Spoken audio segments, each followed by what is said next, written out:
Сегодня у нас 1 мая, в праздник весны и труда будем трудиться, менять амортизаторы автомобиля Renault Logan. Начнем с задних, потом поменяем и передние. Убираем аккуратно клипсу, отодвигаем обшивку карпет. И вот уже видим, очень удобно, даже сабвуфер не буду убирать. Вот он, крепеж его. Крепление амортизатора в багажнике. Кто-то пишет и видео рассказывает, что на 6 ключик в этой плоскости он не удержит, при том, что он новый и хороший. Лучше либо на 7 и вот в эту плоскость, и то сомневаюсь. Вот советский аппарат, четко зажал, не люфтит, сразу пошло. Ну а тут с гайкой ключ на 16 работаем.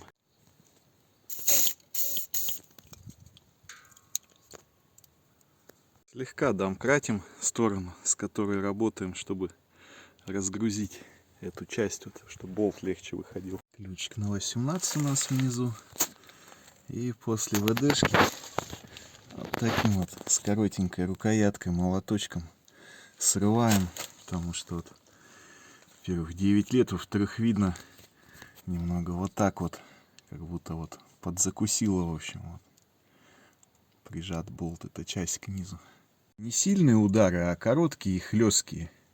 Иначе можно и повредить чуть с дуру. Ну и все, вот буквально сорвать задача, дальше уже от руки идет. Сверху откручиваем крепеж, а снизу я подложил такую вот импровизированную пирамиду, чтобы он не падал резко. Отличие тут прежде всего, что указан газ и масло.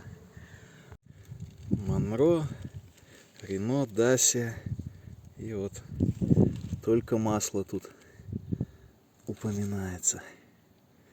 И по ощущениям он потяжелее будет, потяжелее ощутим. Новый аморт также удобная. Я его подсжал, наживил, подставил вот импровизированную пирамидку. И вот сходу попал. Трещоткой наживляю до упора легкого. И дотяну динамометром после того, как домкрат уже отпущу полностью эту сторону. Вот такой у нас несложный динамометр. Значит, верхнее крепление 14 ньютонометров, нижнее 105. При визуальном маркере мы видим, вот резьба уже показалась из гайки. Резьба штифта. Вот у нас с завода также. Сейчас чуть-чуть еще буквально, там миллиметр может дотянется уже. Ну, чувствуется, что все, предел. Был недоволен. Вот вначале он идет легче. А вот тут и звук соответствующий. У него начало, если небольшая преграда, как бы, еще более-менее. Побольше ямки, там уже он не успевал работать. Хотя он еще плавно поднимается. Что интересно. Логично работаем по второй стороне. Вот. Оба новых амортизатора у нас на месте. Протянуты крепежи с необходимым усилием. Сейчас поедем обкатаем. И через тыщенку другую проверю затяжку. Возможно, чуть-чуть подтянется еще. 8, 200, 53, 294 В. А тут он задевал явно. Вот, коцался периодически. Ну, аморты 13-го года. Машина 14-го. 10 лет уже изделию. Амортом 9 в машине. Переходим к передним амортизаторам и видим запотевание. Кто-то скажет, что если запотевание небольшое и амортизатор еще хоть как-то работает, то это не повод к замене. Но у меня другое мнение по этому поводу. Это ж маслянистая грязь. Я вот сейчас специально собрал. Так что передние хоть и стали лучше работать после замены задних.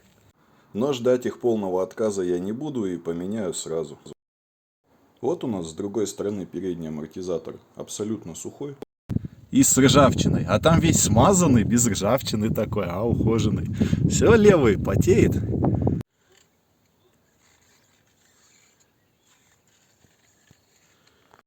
Так, подожди. Чуть вдави еще. Вот так держи все. Пискус и ректус отпускаем. Ну, тут уже все понятно, в принципе. Это, блядь, бледная потенция какая-то. Это уже встал давно, блядь, торчит, блядь, писюн, блядь. Все. Ну, очевидно. Все. Наш огненный суппорт и новый аморт. Вот такой ключ желательно держать в наборе на всякий случай, потому что у Рено много подвохов в плане подходящего инструмента. Тот ключ на 27, который у меня есть в этом месте, оказался менее удобен. Самое главное иметь весь необходимый набор инструмента для замены. Технически работа простая, даже элементарно. Нужны шестигранник на 6 и накидной на 21, чтобы открутить гайку крепления стойки к кузову. Такой шестигранник может пружинить. В таком случае вот желательно иметь, тут торкс у нас, ну надо, чтобы вместо него был шестигранник на 6 под имеющуюся головку и посильнее вороток такой, потому что если потребуется приложить большое усилие для откручивания, вот этот пружинит. Именно этот момент и доставил нам сложности. Далее ключ на 27 нужен для гайки штока. Ну, собственно, ключ на 13 у нас вот головка под вороток. Чтобы убрать в сторону откидную скобу суппорта, которая мешает вынуть болт нижнего крепления амортизатора. Ну, там вот у нас на 18 головка шла. И удобно трещоткой, чтобы нижние крепления открутить. Весь набор довольно-таки нехитрый. Сейчас я вам покажу, как ведет себя автомобиль с этими новыми установленными амортизаторами. Вот сейчас как раз мы будем проезжать несколько рядов крайне глубокой колеи. Избыточной раскачки нету. Все прошли мягко и аккуратно. Также вот видим тут колея. Я перестраиваюсь через опять-таки несколько рядов колеи. Все, автомобиль идет уверенно, без раскачки. Стало очень приятно проходить колею, она не чувствуется просто. Также вот сейчас будет довольно крутой поворот, посмотрим, как машина себя поведет. Почему я так подробно об этом рассказываю? Потому что как минимум 4 типа амортизаторов есть для Renault Logan. И есть немало рассуждений, не все из них правильные в интернете. Немало споров. Есть как бы газовые, газомасляные, масляные. Якобы для авто с СПУ, без СПУ. И еще есть для степвей с удлиненным штоком, который я однозначно не рекомендую. Вот видим, заходим спокойно в крутой поворот. Кольцо реально крутое. Никаких избыточных кренов, ничего такого нет. Вот еще круче поворот. Сейчас вот сильно разбитые моменты. Прям думаю, даже на видео видно, насколько. Тут шины нередко рвут, бывает. Все вот прекрасно. Машина как на магнитной подушке идет чудесно. Практически не ощущается неровностей. У меня автомобиль без СПУ, без стабилизатора поперечной устойчивости. И в предмаксимальной комплектации Prestige был еще какой-то Prestige Plus, Privilege Plus. Но суть, что вот у меня 8-клапанник 1.6, кондей, все дела. И у меня нет СПУ. И шли газомасляные стойки, которые, ну, Логан должен быть Логаном по мне, а они такие были изначально ближе под спорт, пожестче. И когда уже вот эти вышли из строя, ровно 100 тысяч они прошли, что интересно, газомасляные. Зимой небольшой разогрев им нужен, поначалу они дубоватые, газомасляные, как бы для Уфы точно лучше масла. Хотя говорят, что масло не производят, масло не купить, тем не менее, вот у меня с завода газ-масло, подписанные амортизаторы, а здесь масляные. Насчет отметок точек, кстати, вот эти зеленые, желтые, оранжевые, красные точки, якобы красная жестче. Но вот у меня самые мягкие амортизаторы, точно самые мягкие сейчас, на них красная точка. Пружины, наоборот, считаются более жесткие у моей комплектации, чем у первой. Вот у меня рестайлинг, Renault Logan рестайлинг, первый рестайлинг. А на ней зеленая на пружине точка. И вообще я своими глазами видел зеленая, желтая и красная точка сразу на пружинах. Как бы спрашивал профессионалов, кто занимается именно этим, у официалов Renault. Они говорят, ну, похоже, это именно те, кто производит. Просто ставят для себя. Вот так же сейчас была неровность, отлично отработала. Также поворот, видим, кренов нету, машина идет уверенно, отлично. Сейчас побольше газку дадим. Идем в любом случае в рамках ПДД, скорость не превышаем.